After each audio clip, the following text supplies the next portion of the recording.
बात उस समय की है ना, जब यूरोप और अमेरिका में वाइकिंग्स और बर्बर जातियां घूम रही थी। उस समय भारत में एक राजा अपने मंत्री के साथ में बैठकर दुनिया का सबसे समृद्ध और सफल साम्राज्य को बनाने की कोशिश कर रहा था। और उसके पीछे क्या था उसका थ्योरी था उसका कि शस्त्रेण रक्षित राज्ये शास्त्र चिंता प्रवर्तते, यानी कि शस्त्र से रक्षित राज्य जो होगा उसी में शास्त्र की बात की जा सकती है। यानी कि एक सुदृढ़ प्रशासन होगा, एक सुदृढ़ सैन्य तंत्र होगा, उसी राज्य में शास्त्र की बात यानी कि चिंतन मनन अध्ययन अध्यापन और जनता का सुखी जीवन संभव हो सकता है। तो आप सभी को पता तो चल ही गया होगा मैं किन चीज़ों के बारे में बात कर रहा हूँ। मैं बात कर रहा हूँ मौर्य साम्राज्य के प्रशासन के बारे में। यानी कि पिछले लेक्चर में मैंने बता दिया था कि मौर्यों की स्थापना कैसे हुआ, सम्राट अशोक के बारे में मैंने बताया था आपको। इस चैप्टर में हम लोग देखेंगे मौर्यों के प्रशासन के बारे में। क्यों? क्योंकि ये प्रशासन आज भी नाम बदलकर हमारे इर्द गिर्द घूम रहा है और आज भी आपको कदाचित यही प्रशासन तंत्र दिखता होगा। ऊपर ऊपर हमने डेकोरेट बहुत किया है, थोड़ी बहुत चीज़ें हमने और भी चीज़ों को शामिल किया बाहर से ले लेकर, लेकिन मुख्य जो मूल है ना, वो मूल प्रशासन तंत्र आज भी यही चल रहा है। तो इसी चीज़ को आज हम लोग समझेंगे। अगर आप चैनल पर नए तो सब्सक्राइब जरूर कीजिएगा। और पहले का जो लेक्चर होगा वो होगा हिस्ट्री एनसीईआरटी बुक नाम से प्लेलिस्ट होगा, उसमें पहले चैप्टर से लेकर अंत और अभी तक जो मैंने 15 चैप्टर पढ़ा उनके सबके वीडियो होंगे। देखिएगा उसको ध्यानपूर्वक। यकीन मानिए आपका हिस्ट्री पढ़ने का मैं तरीका बदल दूंगा। चलिए शुरू करते हैं। और सुबह वाला न्यूज़पेपर डिस्कशन को तो रोज़ फॉलो करते होंगे। इस चैप्टर से सवाल आपके पीटी और मेंस दोनों जगह में पूछे जाते हैं, क्योंकि कला संस्कृति जो है वो मेंस का हिस्सा है और उसके लिए एक सवाल की गारंटी रहती है, हर साल ही पूछा जाता है। देखिए क्या लिखा हुआ है कि हिंदू विधि ग्रंथ है बार बार कहा गया कि राजा को धर्मशास्त्र बनाए गए नियम और देश से प्रचलित आचारों के अनुसार शासन करना चाहिए। कौटिल्य ने राजा को सलाह दी कि जब वर्ण आश्रम धर्म वर्ण और आश्रमों पर आधारित समाज व्यवस्था लुप्त होने लगे तो राजा को धर्म की स्थापना करनी चाहिए। याद कीजिए महाभारत का युद्ध, जिसमें बार बार भगवान श्री कृष्ण क्या कहते हैं अर्जुन से कि धर्म के स्थापना के लिए तुम्हें ये युद्ध करना पड़ेगा। ये धर्म युद्ध है। धर्म का मतलब वहाँ पर किसी हिंदू धर्म या मुस्लिम धर्म से नहीं था, वहाँ पर था कि भाई समाज और नैतिकता की स्थापना फिर से करनी पड़ेगी। क्योंकि जो व्याभिचारी लोग हैं, जो दुराचारी लोग हैं, वो तुम्हारे सामने खड़े हैं, बाण उठाओ, तीर और धनुष उठाओ और उनकी हत्या कर दो। यही तो कहते हैं भगवान श्री कृष्ण। तो वो क्या था? वो यही चीज़ था। कौटिल्य ने राजा को धर्म प्रवर्तक अर्थात सामाजिक व्यवस्था का संचालक कहा है।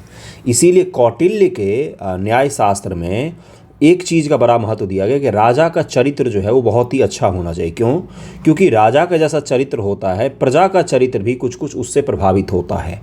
इसलिए राजा हमेशा ही चरित्रवान होना चाहिए, उच्च कोटि का होना चाहिए। कुछ भी नहीं बोल देना चाहिए उसको, बोलने से पहले, व्यवहार करने से पहले, चलने से भी पहले, हर चीज़ से पहले उसको क्या करना रखना होता है, तो ध्यान रखना होता है कि क्या करने की वो बात करता है। अगला कि अशोक ने अपने अभिलेखों में बताया कि राजा का आदेश अन्य आदेशों से ऊपर है। अशोक ने धर्म का प्रवर्तन किया और उसके मूल तत्वों को सारे देश में समझाने और स्थापित करने के लिए अधिकारियों की भी नियुक्ति की। धर्म महामात्र, जिसको धम्म महामात्र भी कहा जाता है, किसने नियुक्त की? तो सम्राट अशोक जी ने नियुक्त की थी। राजा के निरंकुश अधिकारों का दावा मगध के राजाओं द्वारा अपनाई गई सैनिक विजय की नीति के कारण आगे आया। अंग, वैशाली, काशी, कौशल, अवंती, कलिंग आदि को एक एक करके मगध साम्राज्य में मिला लिया गया। और इसके बाद क्या हुआ? इन सभी क्षेत्रों पर सैनिक नियंत्रण हुआ। वह धीरे धीरे जनजीवन के हर अंग पर उत्पीड़क नियंत्रण के रूप में परिणत हो गया। मगध साम्राज्य के पास में क्या था? मैंने आपको पिछले सब में भी बताया था, तलवार का जोर इतना था कि वह सभी क्षेत्रों पर अपना पूर्ण नियंत्रण लाद सका। देखिए कभी कभी एकीकरण करने के लिए, अब सरदार पटेल अगर मान लीजिए बिल्कुल नैतिक इंसान होते, गौ इंसान होते, तो क्या भारत आज एक हो पाता? नहीं हो पाता। सरदार पटेल जी की जीवनी पढ़िएगा, बहुत ही रियलिस्टिक इंसान थे, बहुत ही ज़्यादा रियलिस्टिक। एक नेता क्या होता है वो आप सरदार से सीख सकते हैं। एक हाथ में छड़ी, दूसरे में कागज़ लेकर घूमते थे कि साइन करो, नहीं तो फिर दूसरा भी उपाय है अपने पास। वो ज़्यादा नैतिकता का पालन नहीं कर सकते थे। तो साम्राज्य जब भी बनाया जाता है तो उस साम्राज्य बनाने वाले से आप 100% नैतिकता का उम्मीद नहीं कर सकते। ये किसने बोला था? ये बोला था वॉरेन हेस्टिंग्स ने, जब उस पर मुकदमा चलाया जा रहा था ब्रिटेन में। तो उसने बोला कि कौन सा मैंने अपने लिए ये सब चीज़ें की है भारत में जाकर, ये सारे कुकृत्य जो किए हैं। मैं तो इंग्लैंड के ही सेवा कर रहा था, उन्हीं के कारण से मैंने वहाँ पर साम्राज्य खड़ा किया है। और साम्राज्य खड़ा करने के लिए हमें नैतिक और अनैतिक दोनों चीज़ों का सहारा लेना पड़ता है। तो समझ पा रहे होंगे कि मैं किस चीज़ की बात कर रहा हूँ। जनजीवन के हर क्षेत्र को अपने वश में रखने के लिए राज्य को विशाल अधिकारी वर्ग रखना पड़ता था। प्राचीन इतिहास के किसी भी अन्य काल में हम इतने सारे अधिकारियों को नहीं पाते जितने मौर्यों के काल में पाते हैं, क्योंकि इन्होंने अधिकारियों पर आधारित और पूरा एक तंत्र खड़ा किया जो आज के मॉडर्न पॉलिटिकल सिस्टम के जैसा ही था। प्रशासन तंत्र के साथ साथ गुप्तचरों का भी विस्तृत जाल बिछा हुआ था। विभिन्न प्रकार के जासूस विदेशी शत्रु गतिविधियों पर नजर रखते थे, संदिग्ध अधिकारी को बारे में पता लगाते थे। भोले भाले लोगों से अंधविश्वास का सहारा लेकर कोष संचय करने में भी वे सहायक सिद्ध होते थे। कौन थे? गुप्तचर वर्ग। और इनको किस नाम से जाना जाता था? गूढ़ पुरुष। क्या बोला मैंने? गूढ़ पुरुष इनको बोला जाता था। ओके। गुप्तचर भी कई तरह के होते थे, बहुरूपीय होते थे, घूमकर इकट्ठा करने वाले होते थे, एसासिनेशन के भी होते थे, बिल्कुल सही सुन रहे हैं आप, किलिंग करने वाले भी होते थे। शीर्षस्थ अधिकारी तीर्थ कहलाते थे, जो सबसे उच्च अधिकारी होगा। जैसे आज सचिव महोदय होते हैं तो उस समय उनको क्या कहा जाता? तीर्थ कहा जाता था। और तीर्थ ऐसे नियुक्त नहीं होते थे, उपधा नामक एक परीक्षा पास करनी पड़ती थी। उपधा परीक्षा पास करोगे तो जाके अधिकारी बनोगे। कभी आपने सुना है ये सब चीज़ें प्राचीन कहीं भी हिस्ट्री में? अधिकतर अधिकारियों को नगद वेतन दिया जाता था। उच्चतम कोटि के अधिकारी थे मंत्री, पुरोहित, सेनापति और युवराज, जिन्हें उदारता पूर्वक पारिश्रमिक मिलता था। एक चीज़ मैं आज आपको समझा दूंगा, एक कॉन्सेप्ट भी समझा दूंगा, तो मैं सोचूंगा कि मैं सफल हो गया आज। क्या? पुरोहित। आपको क्या लगता है ये आदमी क्यों दिखता है आपको सभी जगह पर? आप तो समझते होंगे कि एक ब्राह्मण है तो उसको सम्मान दिया जा रहा, नहीं। आपको अभी मैंने बताया कि राजा का कर्तव्य होता था कि धर्म और नैतिकता के आधार पर शासन प्रणाली स्थापित करना या शासन करना। तो धर्म और नैतिकता का ज्ञान उसको कौन देगा? वो सेनापति तो नहीं दे सकता है, युवराज तो नहीं दे सकता था। तो इसलिए इस प्रकार के एक विद्वान को अपने यहाँ रखा, जिसको पुरोहित, ब्राह्मण या मंत्री वगैरह जो भी कह दें आप, वो कहा जाता था। क्या करता था वो? तो धर्म और नैतिकता से जुड़ी हुई चीज़ें राजा को बताता था कि आपको क्या फैसला करना चाहिए, क्या नहीं करना चाहिए। अब समझ में आएगा पुरोहित क्यों सब जगह चिपके हुए रहते हैं, है ना। अगला क्या है? उन्हें 48,000 पन की भारी रकम मिलती थी। 3 तोले बराबर चांदी का सिक्का होता था। इसके ठीक विपरीत सबसे निचले दर्जे का अधिकारियों को कुल 60 पन मिलते थे। जैसे सबसे निचले दर्जे का आज जो अधिकारी होगा उसको कम वेतन मिलता है आज भी, और सबसे ऊंचे दर्जे वाले अधिकारियों को ज़्यादा वेतन मिलता है। को महज 10 या 20 पन ही दिए जाते थे। इससे लगता है कि उच्चतम और निम्नतम श्रेणियों कर्मचारियों के बीच भारी विषमता थी। आज भी विषमता देखी जाती है। आपको सचिव का वेतन देखिए और लोअर लेवल के बिल्कुल अधिकारी का वेतन देखिए, आपको जमीन आसमान का फर्क दिखता होगा। अब सबसे पहला है आर्थिक नियंत्रण, कि भाई आर्थिक नियंत्रण क्या होता था। यदि हम कौटिल्य के अर्थशास्त्र को आधार बनाएं तो लगेगा कि राज्य में 27 अध्यक्ष नियुक्त थे। उनका कार्य मुख्य रूप से राज्य की आर्थिक गतिविधियों का नियमन करना था। 27 टोटल इकोनॉमिक डिपार्टमेंट बनाए गए थे, जिनका काम क्या था कि राज्य का जो आर्थिक ढांचा है उसको संभाल कर रखना और उस पर सारा काम करना। ठीक है। वे कृषि, व्यापार वाणिज्य, बाट माप तथा कताई, बुनाई, खान आदि शिल्पों का नियंत्रण करते थे। उस समय में अशोक के समय में और चंद्रगुप्त मौर्य के समय में PSU की स्थापना की थी। किसने? ये चाणक्य की नीति के तहत है PSU, पब्लिक सेक्टर यूनिट, जिसमें सरकार समर्थित उद्योग स्थापित किए गए थे। सही सुन रहे हैं आप?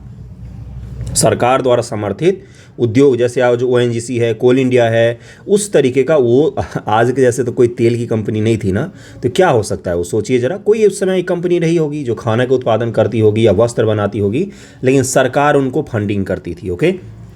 राज्य कृषकों की भलाई के लिए सिंचाई व जल वितरण की व्यवस्था करता था। मेगास्थनीज हमें बताता है कि मिस्र की भांति मौर्य राज्य में अधिकारी जमीन को मापता और उस नहरों का निरीक्षण करता था जिनसे होकर पानी छोटी नहरों में पहुंचता था। यानी कि जमीन को मापता था, नहरों को मापता था और उसको क्या करता था? नियमित भी करता था। अगला देखिए क्या लिखा हुआ। कौटिल्य के अर्थशास्त्र में कृषि कार्यों में दासों को लगाए जाने की व्यवस्था थी।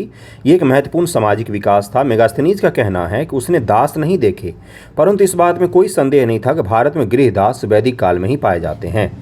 लगता है कि मौर्य काल में ही दासों को कृषि कार्य में बड़े पैमाने पर लगाया गया। राज्य के पास बड़े बड़े कृषि क्षेत्र थे जिनमें अनगिनत दास और मजदूर खटाए जाते थे। देखिए, दरअसल में दास को आप जाति से जोड़ रहे होंगे, जाति से मत जोड़िए। दास दरअसल में वो लोग होते थे जो युद्ध के समय में बंदी बनाकर लाए जाते थे। कलिंग युद्ध के बाद जो 1.5 लाख युद्धबंदी कलिंग से पाटलिपुत्र लाए गए थे, संभवतः कृषि कार्य में ही लगा दिए होंगे। 1.5 लाख की संख्या अतिशयोक्ति जैसी लगती है। जो भी हो, उत्पादन की दृष्टि से प्राचीन भारतीय समाज दास समाज नहीं था। और दासों के बारे में यूपीएससी ने 2022 के पीटी में सवाल पूछा था। तो ये आपको पता होना चाहिए कि दास व्यवस्था जो थी, ये भारत में कोई यूरोपियनों जैसी दास व्यवस्था नहीं थी जहाँ पर बांध के रखते थे, बहुत ज़्यादा प्रताड़ित करते थे यूरोप में और अमेरिका में। वैसी व्यवस्था नहीं थी। दास को भारत में घर का सदस्य माना जाता था। घर के सदस्य के भांति ही वो रहता था। हर काम में वो बस हाथ बटाता था, बस यही था भारत में। ओके, यूनान और रोम में जो कार्य दास करते थे वो भारत में शूद्रों से लिया जाता था। शूद्रों को ऊपर के 3 वर्णों की साझा संपत्ति समझा जाता था। उन्हें दास, शिल्पियों और कृषकों के रूप में ऊपर के तीनों वर्गों का काम करने के लिए बाध्य किया था। किनके साथ? तो भारत में जो शूद्र होते थे उनके साथ इस तरह का बुरा व्यवहार किया जाता था। कई कारणों से ऐसा प्रतीत होता है कि राजकीय नियंत्रण साम्राज्य के विशाल भाग में था, कम से कम केंद्रीय भाग में तो अवश्य था। ऐसा नियंत्रण पाटलिपुत्र के अनुकूल अवस्थिति के कारण संभव हुआ, जहाँ से जलमार्ग के द्वारा राज कर्मचारी चारों ओर आसानी से जा सकते थे। इस कारण से नियंत्रण कर पाना सम्राट अशोक के लिए या मौर्य साम्राज्य के लिए ज़्यादा आसान था। अगला क्या है, देखिए कि इसके अतिरिक्त पाटलिपुत्र से एक राजमार्ग वैशाली, चंपारण होते हुए नेपाल जाता था। पाटलिपुत्र से राजमार्ग कहाँ पर? तो चंपारण होते हुए नेपाल बॉर्डर के उस पार। यह भी ज्ञात है कि हिमालय तराई में एक सड़क थी। यह सड़क वैशाली से चंपारण होकर कपिलवस्तु, कालसी, देहरादून जिले, हजारा होते हुए अंत में पेशावर पहुंच जाती थी।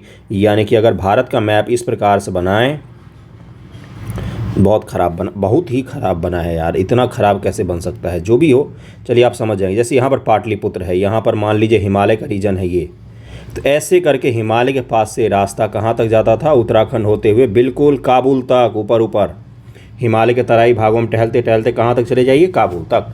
हजारा अंत में होते पेशावर पहुँच जाती थी। वर्तमान का पेशावर पाकिस्तान, खैबर पख्तूनख्वा KPK, खैबर पख्तूनख्वा, ये पाकिस्तान का राज्य है एक, उसी का राजधानी है पेशावर। ओके, मेगास्थिनी ने एक सड़क की चर्चा की है जो पश्चिमोत्तर भारत को पटना से जोड़ती थी। पटना किसको? पश्चिमोत्तर भारत को पटना से जोड़ती थी। ये किसने बताया? तो मेगास्थनीज महोदय ने बताया है। अगला देखिए क्या है कि इस पटना से जोड़ती थी। सड़कें पटना और सासाराम के बीच भी थी, जो वहाँ से मिर्ज़ापुर और मध्य भारत चली गई थी। राजधानी से एक सड़क पूर्वी भारत होते हुए कलिंग जाती थी। फिर कलिंग भी आंध्र और कर्नाटक से जुड़ा हुआ था। इन सारे मार्गों के कारण यातायात में सहूलियत होती थी। यातायात में घोड़ों की महत्वपूर्ण भूमिका रही होगी। उत्तरी मैदान में तो गंगा और अन्य नदियाँ भी यातायात का मार्ग थी, लेकिन जैसे ही नीचे जाएंगे, विंध्य के नीचे के भागों में जाएंगे, तो वहाँ पर क्या होगा? नदियाँ कम हो जाती हैं, तो पहाड़ी प्रदेश आ जाता है। इसके कारण से वहाँ पर सड़कों का निर्माण किया गया था थोड़ा बहुत। अगला क्या है कि अशोक के अभिलेख के मिलने का स्थान पर महत्वपूर्ण राजमार्ग पर पड़ते थे। अब देखिए, सम्राट अशोक के जहाँ जहाँ पर अभिलेख मिले हैं वो सारे क्या थे? तो प्रमुख राजमार्गों के आसपास में, इर्द गिर्द में आपको दिखेगा। जैसे एक अभी आपने पढ़ा कालसी देहरादून वाला, अभी आपको बताया मैंने कि पाटलिपुत्र से चंपारण होते हुए नेपाल, और नेपाल से उत्तराखंड, उत्तराखंड से कहाँ? तो पूरा पंजाब घूमते हुए कहाँ पर चले जाइए? तो पाकिस्तान चले जाइए। तो इस राजमार्ग पर आपको बहुत सारे दिखेंगे। चंपारण में भी दिखेगा शिलालेख आपको, फिर बुद्ध भगवान का जहाँ जन्म हुआ तो वहाँ पर भी दिखेगा, देहरादून में भी दिखेगा, पाकिस्तान के भागों में भी दिखेगा, फिर अफगानिस्तान में भी दिखेगा। ये सब राजमार्ग हैं। राजमार्ग के किनारे सभी जगह दिखेंगे आपको। अशोक के अभिलेख के मिलने का स्थान महत्वपूर्ण पत्थर के स्तंभ वाराणसी के पास चुनार में तैयार किए जाते थे। ये जो चुनार के पास लाल बलुआ पत्थर पाया जाता है, चुनार का किला भी है, तो चुनार के लाल बलुआ पत्थर उत्तर प्रदेश को GI टैग भी मिला हुआ है, और इसी से सारे के सारे अभिलेख तैयार किए जाते हैं, क्योंकि इसको घसना बहुत ही आसान होता है। पॉलिशिंग चूना पत्थर पर कदाचित कंपेयर करें दूसरे से तो आसान होता है। संभवतः देश का जो आबाद हिस्सा मौर्यों के नियंत्रण में था, वही मुगलों और शायद ईस्ट इंडिया कंपनी के नियंत्रण में रहा होगा। मध्यकाल में आकर राजमार्ग के किनारे अधिकाधिक बस्तियां होने से और रकाबदार घोड़े के प्रचलन से यातायात में उन्नति हुई। कंपनी ने जो बंदूक का प्रयोग किया, उसका आयात 1830 से लगातार वाष्प चलित जहाज़ों से होता रहा। अगला क्या है, ये थोड़ा सा इन्होंने ईस्ट इंडिया कंपनी के बारे में बता दिया। आप घबराइएगा मत, अशोक के समय में बंदूक नहीं था। सम्राट अशोक ने कभी आलू भी नहीं खाया। क्यों? क्योंकि आलू भी पुर्तगाल से बाहर से आया है, ठीक ना। आज तक आपको नहीं पता होगा, लेकिन आज मक्का भी नहीं खाया सम्राट अशोक ने, बताइए। इतने बड़े सम्राट आलू भी नहीं खाया। क्यों? क्योंकि आलू बाद में आया, पुर्तगाली भारत में लेकर आए हैं। ऐसा लगता है कि मौर्य शासकों को बहुत बड़ी जनसंख्या का सामना नहीं करना पड़ा। किसी भी तरह से मौर्य सेना में 6,50,000 से अधिक सिपाही नहीं थे। यदि मान लें तो आबादी का 10% भाग सेना में भर्ती हुआ तो मध्य गंगा के मैदान की कुल आबादी लगभग 65 लाख थी। मध्य गंगा के मैदान की कुल आबादी कितनी थी? तो 65 लाख। ओके, आगे बढ़ें। पीछे आपको भजन कीर्तन का आवाज़ आ रहा होगा। लोग दिन भर भजन कीर्तन ही करते रहते हैं, तो ठीक है करें, लेकिन पढ़ाना भी तो है ना, तो उसका थोड़ा सा माफ़ कर दीजिएगा मुझे, और मैं क्या बोलूं। अशोक के अभिलेख से पता चलता है कि उसका राज्यादेश पूर्वी छोर और दक्षिणी छोर के सिवा सारे देश में प्रचारित किया गया था। आंध्र प्रदेश और कर्नाटक के 9 स्थानों पर उसके अभिलेख मिलते हैं, लेकिन यातायात की कठिनाई के कारण राज्य नियंत्रण मध्य गंगा अंचल के बाहर उतना कारगर नहीं हुआ होगा। ये बोल रहे हैं कि गंगा के पार जो है राज्यों का नियंत्रण वो उतना कारगर नहीं था, लेकिन ठीक है वहाँ पर भी तो नियंत्रण था ही। प्राचीन भारत में कर प्रणाली के दृष्टि से मौर्य काल महत्वपूर्ण है। यहाँ से अब आपके सवाल शुरू हो जाएंगे, उससे पहले के भी सवाल हैं। कौटिल्य ने कृषकों, शिल्पियों, व्यापारियों से उगाए जाने वाले बहुत सारे करों का नाम उल्लेख किया है। किस किस से? कृषकों से, शिल्पियों से, व्यापारियों से जो लिए जाने वाले कर हैं उसका उल्लेख किसने किया? कौटिल्य ने। इन सारे करों के निर्धारण, वसूली और संग्रह के लिए दृढ़ व दक्ष संगठन की आवश्यकता थी। इतने सारे कर, आज भी कर चोरी हो जाती है, सोचिए उस समय में कैसे बचते होंगे ये लोग। इसीलिए उन्होंने क्या किया? समुचित एक बहुत ही अच्छा सा सिस्टम बनाया। ओके, मौर्यों ने वसूली करने और ठीक से जमा रखने से अधिक महत्व कर निर्धारण को दिया, और समाहर्ता कर निर्धारण का सर्वोच्च अधिकारी होता था कलेक्टर। कलेक्ट करने वाले को कलेक्टर कहा जाता है। कलेक्टर का मुख्य काम होता था, आज भी होता है, रेवेन्यू डिपार्टमेंट। जब वो रेवेन्यू में बैठता है, आज का आईएएस, तो कलेक्टर कहलाता है। जब वो एडमिनिस्ट्रेशन में बैठता है तो डिस्ट्रिक्ट मजिस्ट्रेट कहलाता है। उसका न्यायालय भी लगता है एक छोटा सा। ठीक है, अगला देखिए क्या अधिकारी का नाम है? सन्निधाता राजकोषीय, कोषागार और भंडागार का संरक्षक होता था। सन्निधाता, राज्य को समाहर्ता के चलते जो नुकसान होता था उसे अधिक महत्व दिया जाता था। वास्तव में कर निर्धारण का ऐसा विशद संगठन पहली बार मौर्य काल में ही देखा जाता है। इतना बड़ा संगठन मौर्यों के अलावा किसी की हिम्मत नहीं थी कि वो बना लें। अर्थशास्त्र में उल्लिखित करों की लंबी सूची मिलती है। यदि वे सारे कर वास्तव में लिए जाते थे तो एक कर प्रधान राज्य था। कौन? तो ये अशोक का साम्राज्य, मतलब मौर्यों का साम्राज्य। प्रजा के पास निर्वाह के लिए नाम मात्र बचता होगा। इतने कर लगा दो कि लोगों के पास पैसा बचे ही। अगला क्या है कि अभिलेखों के आधार पर हम जानते हैं कि ग्रामीण क्षेत्र में जो राजकीय भंडार घर होते थे, जिससे यह प्रकट होता है कि कर अनाज की शक्ल में कर वसूला जाता था, अनाज की शक्ल में। और अनाज के इन भंडार घरों से अकाल, सूखा आदि के समय स्थानीय लोगों की सहायता दी जाती थी। ये जो कि आपने कर में धन वसूल कर रख लिया, अब कहीं पर अकाल पड़ा, कहीं पर सूखा पड़ा था, वो लोगों को मदद कर देंगे हम इससे, है ना। प्रतीत होता है कि मयूर, पर्वत व अर्धचंद्र की छाप वाली आहत रजत मुद्राएं मौर्य साम्राज्य की मान्य मुद्राएं थी। मयूर के छाप वाली, पर्वत और अर्धचंद्र के छाप वाली छापामार जो मुद्राएं होती, छापामार तो नहीं समझा होगा आपने, पंचमार्क मुद्रा जिनको कहा जाता है, वो मौर्यों की मुद्रा मानी जाती है। यह मुद्राएं भारी मात्रा में देश के बड़े भूभाग में मिले। निस्संदेह ये मुद्राएं कर की वसूली और अधिकारियों के वेतन भुगतान में सुविधाप्रद हुई होंगी। अपनी शुद्ध समरूपता के कारण व्यापक क्षेत्र में बाजार के लेन देन में सुविधा के साथ चली भी होंगी। तो ये भी ध्यान में रखिएगा, इनके पास एक छोटा सा मुद्रा का प्रणाली भी था। ललित कला और वास्तुकला, बीपीएससी मेंस का सबसे फेवरेट टॉपिक GS 1 का। इसको अगर नहीं पढ़ा तो कुछ भी नहीं पढ़ा, इसको ध्यानपूर्वक आप पढ़िएगा। कला और वास्तुशिल्प का विकास क्यों हुआ? सबसे पहले जो बच्चे इस पर आंसर राइटिंग करते हैं, मैं उनको यही बोलता हूँ कि एक बात बताओ, क्यों डेवलप हुआ? क्योंकि राजा के पास इतनी संपत्ति थी कि वो इसको डेवलप कर सके, नहीं तो लोगों पर ही खर्च करता वो। तो सबसे पहले इसके लिए क्या चाहिए होता है? इसके लिए चाहिए होता है कि स्थिर राजतंत्र। हुमायूं के समय में क्यों नहीं प्राचीन जो मुगल वंश है उसकी कलाओं का विकास हुआ? सही तरीके से मुझे बताइए। बहुत कम आपको देखिए, क्योंकि हुमायूं दौड़ता दौड़ता ही मर गया। बाबर के समय में थोड़ा बहुत आपको दिखेगा। सम्राट अशोक और जहांगीर के समय में क्यों हुआ? क्योंकि स्थिर राजतंत्र था, ज़्यादा युद्ध नहीं हुआ, ज़्यादा उपद्रव नहीं हुआ, सब कुछ सुस्थापित था। इकोनॉमी अच्छी थी उस समय, राजतंत्र भी सही था, पॉलिटिकल स्टेबिलिटी थी, इकोनॉमिक स्टेबिलिटी थी, हर चीज़ थी। तब जाके कला का डेवलपमेंट होता है। तो ये सम्राट जो अलग अलग आए मौर्यों में, उनके समय में एक स्थिर राजतंत्र का विकास हुआ, एक समुचित प्रणाली का विकास हुआ, जिसके कारण से कलाओं का भी अब योगदान बढ़ जाएगा। कला और वास्तुशिल्प में मौर्यों का योगदान बड़ा ही मूल्यवान है। पत्थर की इमारत बनाने का काम भारी पैमाने पर उन्होंने ही आरंभ किया। मेगास्थनीज ने कहा कि पाटलिपुत्र स्थित मौर्य राजप्रसाद उतना ही भव्य है जितना ईरान की राजधानी बना राजप्रसाद है। राजप्रसाद बहुत ही खराब शब्द यूज करते, महल, ठीक ना, राजा का महल, ठीक है। पत्थर के स्तंभों के टुकड़े और उनके ठूंठ आधुनिक पटना नगर के किनारे कुम्हरार में पाए गए हैं, जो 80 स्तंभ वाले विशाल भवन के अस्तित्व का संकेत देते हैं। भवन का संकेत पटना में रह रहे थे, कुम्हरार जाकर देख कर आइए एक दिन कैसा दिख रहा है भाई। इन अवशेषों से तो वैसी भव्यता का आभास नहीं मिलता है जैसा मेगास्थनीज ने बताया, लेकिन वो इस बात का प्रमाण अवश्य देते हैं कि मौर्य शिल्पी पत्थर पर पॉलिश करने में कितने दक्ष थे। ये स्तंभावेश उतने ही चमकीले हैं जितने उत्तरी पॉलीदास काले मृदभान NBPW यानी कि नॉर्दर्न ब्लैक पॉलिश्ड वेयर इसको कहा जाता है।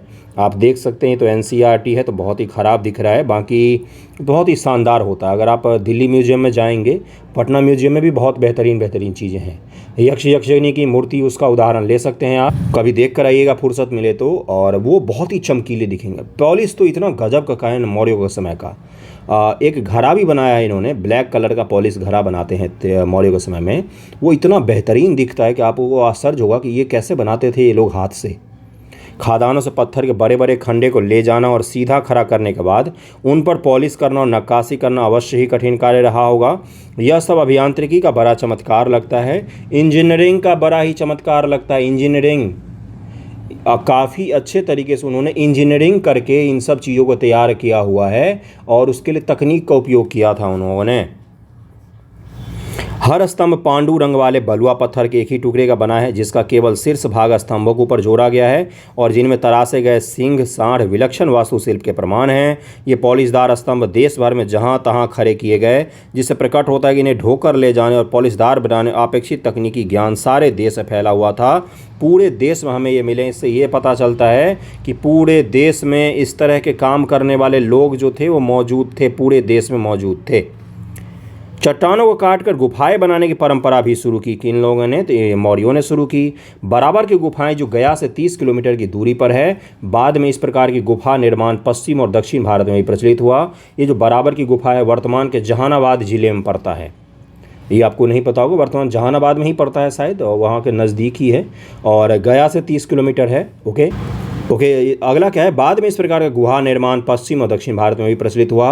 पिछले साल का 68वीं BPSC मेंस का सवाल यही गुहा आर्ट से पूछा गया था। जिस गुहा आर्ट में यहाँ पर जो लिखा हुआ है पश्चिमी और दक्षिणी भारत में भी प्रचलित हुआ, तो उन्होंने पूछा हुआ था मेंस में कि पूर्वी भारत में गुहा आर्ट के कौन कौन से एग्जाम्पल है, इसके बारे में हमें बताइए। और ये सवाल लॉन्ग फॉर्मेट में पूछा गया था। ओके, देखिएगा, आप जाकर लिखने की कोशिश कीजिएगा, यानी कि जो पढ़ रहे हैं वो सही पढ़ रहे हैं, इसलिए मैं बार बार सवालों का जिक्र किया करता हूँ। भौतिक संस्कृति का विस्तार व राज्य पद्धति। एक और मौर्यों ने पहली बार राज्य के सुसंगठित प्रशासन तंत्र का निर्माण किया जो साम्राज्य के केंद्रीय भाग में सक्रिय था, तो दूसरी ओर उसके साम्राज्य विस्तार ने व्यापार और धर्म प्रचार का द्वार खोल दिया। लगता है, क्या लगता है भाई, कि प्रशासकों, देखिए यहाँ पर, ये देखिए मूर्ति मौर्य काल की एक मृण मूर्ति है। ये बहुत ही सुंदर दिख रहा है लेकिन इतना ख़राब है, ये NCERT में ब्लैक एंड वाइट दिख रहा है। मौर्य काल के प्रशासकों, व्यापारियों और जैन तथा बौद्ध भिक्षुओं ने जो संपर्क सूत्र जोड़े, उसके फलस्वरूप गंगा के मैदान की भौतिक संस्कृति साम्राज्य के सीमांत क्षेत्रों में फैल गई। गंगा के मैदान की इस नई भौतिक संस्कृति के आधार थे लोहे का प्रचुर मात्रा में उपयोग। लोहे के उपयोग से क्या हुआ था ये मैं बता चुका हूँ आप लोगों को। आहत मुद्राओं की बहुतायत, लेखन कला का प्रयोग, उत्तरी काली पॉलिशदार मृदभांड, NBF के नाम से नाम से प्रसिद्ध मिट्टी के बर्तनों के भरमार, पक्की ईंटें, ये सब क्या है, ये भौतिक ज़िंदगी है। भौतिक ज़िंदगी, जो आपने कपड़ा पहना हुआ, जिसमें आप खाना खाते हैं, जो आप TV देखते हैं, जो गाड़ी से घूमते हैं, वो सारा का सारा भौतिक ज़िंदगी है। और भौतिक जो नहीं होता वो कौन सी चीज़ है, तो किस देवी देवता को मानते हैं आप आध्यात्म के बारे में सोचते क्या हैं, आपका व्यवहार क्या है, आप किस तरह की चीज़ों को अपनाते हैं, किस तरह की चीज़ों को नहीं अपनाते, ये सब क्या होता है, तो गैर भौतिक ज़िंदगी होता है। छल्लेदार कुओं का प्रचलन। सबसे ऊपर पूर्वोत्तर भारत में नगरों का उदय। एरियन नामक यूनानी लेखक के अनुमान नगरों की संख्या इतनी थी कि उन्हें गिना नहीं जा सकता था। ये किसने बोला था, एरियन ने। इस प्रकार देखते हैं कि गंगा के मैदान में भौतिक संस्कृति मौर्य काल में बड़ी तेजी से विकसित हुई। दक्षिण बिहार में लौह अयस्क आसानी से उपलब्ध था। अब यहाँ पर रुक जाइए, अभी एक शब्द आया, कुओं का विकास। कुएं के डेवलपमेंट को आप तो पढ़ के बस निकल गए, आपको लगा क्या है ये, बस एक डेवलपमेंट था। अरे भाई, कुओं का डेवलपमेंट बहुत ही बड़ी चीज़ थी।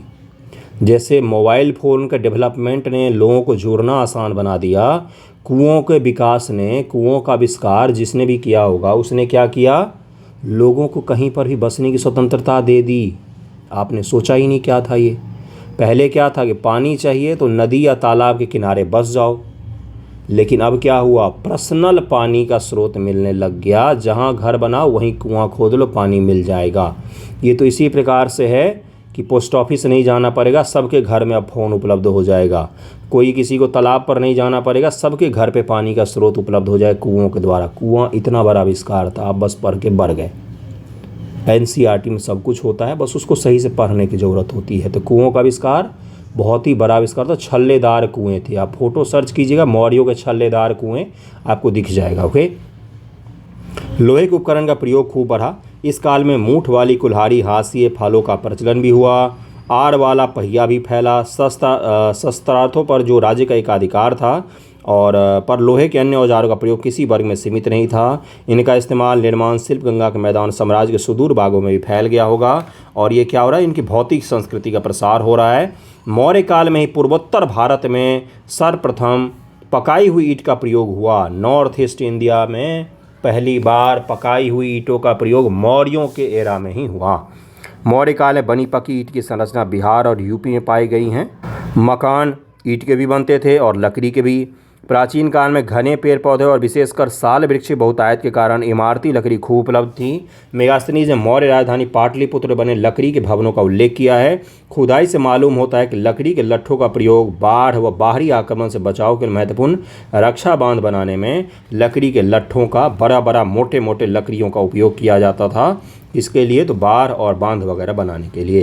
पकी ईंट का उपयोग साम्राज्य के दूरवर्ती प्रांतों में फैल गया। नम जलवायु और भारी वर्षा वाले क्षेत्रों में मिट्टी की कटी ईंट के वैसी टिकाऊ और बड़ी बड़ी इमारतें बनाना संभव नहीं था जैसे कि शुष्क क्षेत्रों में पाए जाते हैं। इसलिए पकी ईंट का प्रयोग महान वरदान सिद्ध हुआ। मिट्टी से आप बड़ी इमारतें वर्षा वाले क्षेत्रों में नहीं बना सकते, सूखे वाले क्षेत्रों में बना सकते हैं आप, लेकिन चूंकि बिहार का इलाका जहाँ पर मौर्यों का वंश था, पूरा उत्तर भारत का इलाका लगभग में सारे के सारे भारी वर्षा वाले क्षेत्र हैं, तो यहाँ पर जब तक पकी हुई मिट्टी का उपयोग नहीं करेंगे आप बड़े भवन का निर्माण नहीं कर सकते हैं।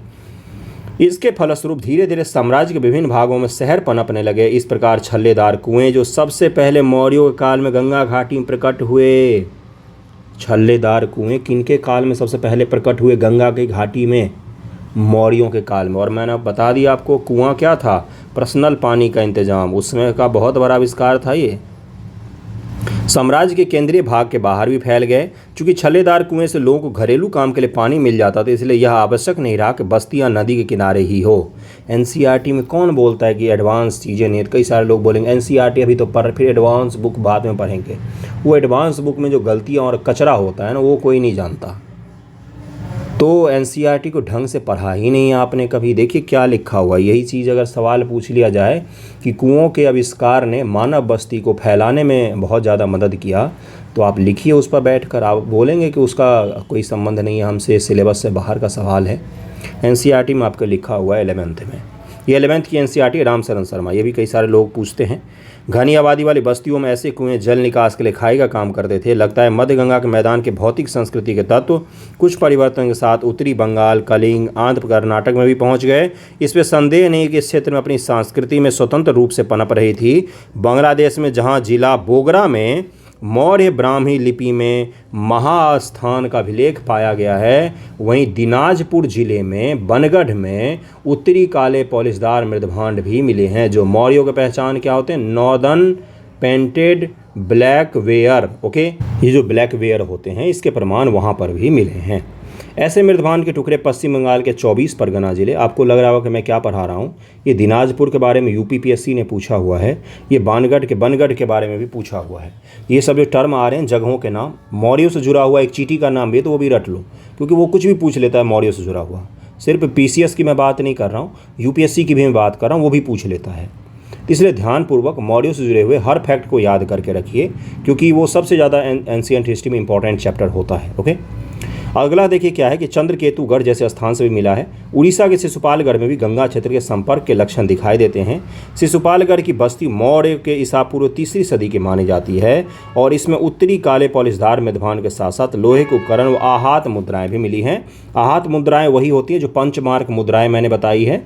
आहत मुद्रा मैंने पहले ही बताया था कि लोहा को गर्म करके एक चीज़ पर जोर से मारो तो कुछ छप जाएगा उस पर, उसी को आहत मुद्रा कहते हैं। आहत यानी कि पीट कर बनाना। ओके, जहां भारत के पूर्व समुद्र तट से गुजरने वाले, पूर्व समुद्र तट कौन सा हो गया, तो ये आप भारत बनाइए तो ये तट की बात हो रही है, यहाँ पर पूर्वी तट की बात हो रही है। प्राचीन राजमार्ग पर अशोक के अभिलेख पाए गए हैं, इसलिए कहा जा सकता है कि इस क्षेत्र में भौतिक संस्कृति मगध के साथ संपर्क के परिणाम स्वरूप पहुंची होगी।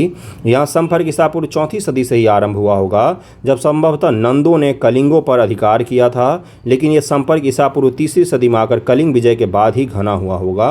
सबसे पहली बार नंद ने क्या किया था, कलिंग पर अधिकार किया था।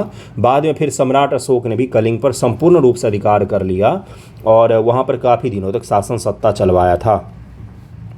संभवतः कलिंग विजय के बाद सातवाना तौर पर अशोक ने अपने साम्राज्य मिलाएगी उड़ीसा कुछ बस्तियों को समुन्नत किया होगा। मतलब कि हमने किसी जगह को मिलाया तो वहाँ पर थोड़ा सा खर्चा वर्चा कर दो, वहाँ की जनता को खुश कर दो, प्रसन्न रखो उनको।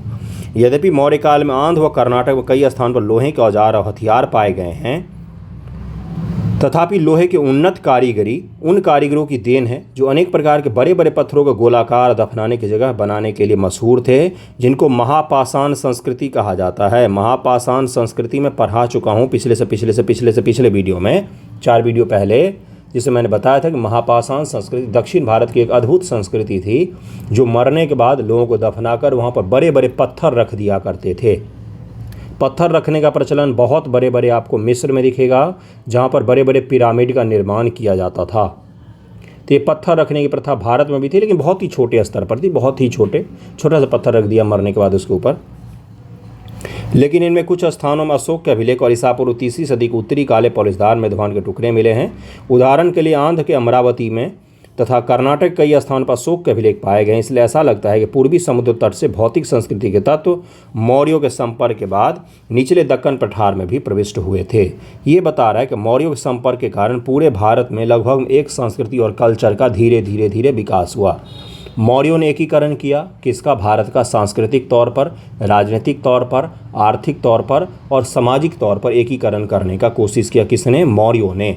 सबसे पहला कोशिश इन्होंने ही किया था, फिर समुद्रगुप्त भी आएगा, फिर दिल्ली सल्तनत और मुगल राजाओं से कुछ शासक आएंगे, फिर ब्रिटिशर्स आएंगे, फिर भारत सरकार जो 1947 में बनी उसने फिर पूरे देश का एकीकरण किया था। देश के एकीकरण का प्रयास कब से शुरू हुआ, मौर्यों के समय से शुरू होगा। अगला क्या है कि मौर्यों के संपर्क के जरिए इस्पात बनाने की कला देश के कुछ भागों में फैल गई। 200 ईसा पूर्व के आसपास की ये इससे भी पहले कि इस्पात वस्तुएं मध्य गंगा मैदान में पाई गई हैं। इस्पात के प्रचार से कलिंग में जंगल की सफाई, खेती के सुधार के तरीकों का इस्तेमाल होने लग गया और इसके फलस्वरूप उस क्षेत्र में चेदी राज्य के उदय के लिए उपयुक्त स्थिति उत्पन्न हुई। चेदी राजवंश पता ही होगा आपको। यद्यपि दक्कन में सातवाहन ईसा पूर्व 1ली सदी में ही सत्ता में आए, फिर भी कुछ हद तक उनके साम्राज्य का स्वरूप मौर्यों के साम्राज्य जैसा ही था। जब मौर्यों का अंत होगा तो दक्षिण भारत में अलग अलग वंश आएंगे, जिसमें सातवाहन, जिनको आंध्र सातवाहन भी कहा जाता है, उन सभी का उदय वहाँ पर होता है। सातवाहनों ने मौर्यों कुछ प्रशासनिक इकाई को अपनाया। उनके राज्य में कई विषयों में मौर्य प्रणाली का अनुकरण किया गया था सातवाहनों में। लेकिन सातवाहन जो था ये एक आर्मी स्टेट था। आर्मी स्टेट का मतलब क्या होता है, एक सैन्य राज्य था। यहाँ पर सेना को बहुत ज़्यादा महत्व दिया गया था। क्या आज देश अपना सैन्य महत्व वाला देश है? नहीं, अपने देश में सेना को महत्व दिया जाता है, लेकिन सेना का देश में कहीं पर भी कोई हस्तक्षेप नहीं होता है। क्या पाकिस्तान है? तो पाकिस्तान एक सैन्य स्टेट है। ठीक है, अंतर बताने के लिए मैं समझा रहा हूँ। ठीक है, सातवाहन कोई खराब नहीं थे, बस उनको राज्य के सभी जगहों पर नियंत्रण रखना था, इसलिए वो जगह जगह आर्मी का कंटोनमेंट बना देते थे। ठीक है, प्रायद्वीपीय भारत में राज्य स्थापित करने की प्रेरणा न केवल चेदियों और सातवाहनों को बल्कि चेरों, चोलों और पांड्यों को मौर्यों से ही मिली हुई लगती है। अशोक के अभिलेख के अनुसार चोर, चेल, पांड्य, सतीपुत्र और ताम्रप्रति श्रीलंका के लोग मौर्य साम्राज्य की सीमा से लगे क्षेत्रों में बसते थे और ये बसते ही थे। कभी मौर्य सम्राट ने ऐसा कोशिश नहीं किया कि इन पर जाकर अटैक कर दें। ठीक है, अशोक अपने को देवों का प्यारा कहता था। यदि उपाधि तमिल में अनुदित करके संगम में उल्लिखित राजाओं ने धारण की है और बाद के तमिल ग्रंथों में हमें ये उपाधि क्या, तो देवाओं का प्यारा, देव नाम प्रियदर्शी अशोक, सचे साचे आपने सुना भी होगा, एक बहुत ही मशहूर है आपका प्राकृत भाषा में, दयादाने सचे साचे करके देवनाम प्रियदर्शी के बारे में, अशोक के बारे में। तो उसमें उसने खुद को बोला कि देवताओं का प्यारा। तो बाद में जब तमिल संगम ग्रंथ छपे, तमिल भाषा के कवियों का सम्मेलन हुआ था 3 बार, जिसको संगम कहा जाता है। तो उस संगम के जो ग्रंथ छपे, जैसे शिल्पाधिकारम, मन्नी मेखले और भी बहुत सारे ग्रंथ छपे, उन सभी ग्रंथों में क्या कहा गया कि वहाँ के जो राजा थे उन्होंने अपने अपने नाम में उपाधि किसकी धारण कर ली, तो देव नाम प्रिय की उपाधि तमिल भाषा में धारण की। तो इससे हमें क्या पता चलता है कि इन्फ्लुएंस हो रहे थे। आज हमारा पॉलिटिकल सिस्टम किससे इन्फ्लुएंस है? ब्रिटिशर्स से इन्फ्लुएंस है। क्यों? क्योंकि वो हम पर राज करके गए। तो ये अशोक से क्यों इन्फ्लुएंस हो रहे थे? क्योंकि वो बहुत बड़े इलाकों पर एक साम्राज्य खड़ा किया था इन्होंने, तो उससे इन्फ्लुएंस होकर उसकी अच्छाइयों को अपनाते थे वो लोग। लगभग 300 ईसा पूर्व में बांग्लादेश, उड़ीसा, आंध्र, कर्नाटक के कई भागों में अभिलेख और कभी कभी उत्तरी काली पॉलिशदार मेधवान के टुकड़े व आहत मुद्राओं के मिलने से संकेत मिलता है कि मौर्य काल में वंद गंगा के मैदान की संस्कृति के तत्वों को दूर दूर तक फैलाने की चेष्टा की गई। लगता है कि ऐसी कार्रवाई कौटिल्य के उपदेशानुसार की गई थी। कौटिल्य ये चाहता था कि समूचे भारत का एक संस्कृति हो, एक भाषा हो, एक कल्चर हो, एक हो सब कुछ, पॉलिटिकल रूप से, इकोनॉमिक रूप से, आर्थिक रूप से तो बता ही दिया मैंने, सांस्कृतिक रूप से, इन सभी रूपों से क्या हो जाए, भारत का एकीकरण हो। भारत राष्ट्र ये शब्द आने लग गया था धीरे धीरे। कौटिल्य ने परामर्श दिया कि किसको की अर्थात वैश्विक सहायता से घनी आबादी वाले इलाकों से मंगाए गए शूद्र श्रमिकों की सहायता से नई नई बस्तियां बसाई जानी चाहिए। पड़ती जमीन को तोड़ने के वास्ते नए किसानों को कर से छुटकारा दिया गया था। मवेशी, बीज, धन भी दिया जाता था कि भाई तुम लोग जंगल काटो, जितना काट सकते हो काटो, पैसा भी देंगे, बीज भी देंगे, लगाओ जितना अन्न लगाना है कि बीज बोना है। क्यों? क्योंकि उससे राज्य की आमदनी होती थी। राज्य नीति इस आशा से अपनाई कि इस प्रकार से कुछ निवेश किया जाएगा, उसका प्रतिफल अवश्य ही मिलेगा। ऐसी बस्तियां उन इलाकों में अवश्य थी जहां के लोग लोहे के फाल से परिचित नहीं थे। इस नीति के फलस्वरूप विशाल क्षेत्र में खेत और बस्तियों का विस्तार शुरू हो गया। मौर्य साम्राज्य अब देश को एक कर रहा है, आर्थिक रूप से भी कर रहा है, ऊपर कल्चरल दृष्टि से भी मैंने दिखाया कि सांस्कृतिक दृष्टि से देखिए एक किया उसने, भौतिक दृष्टि से भी एक किया।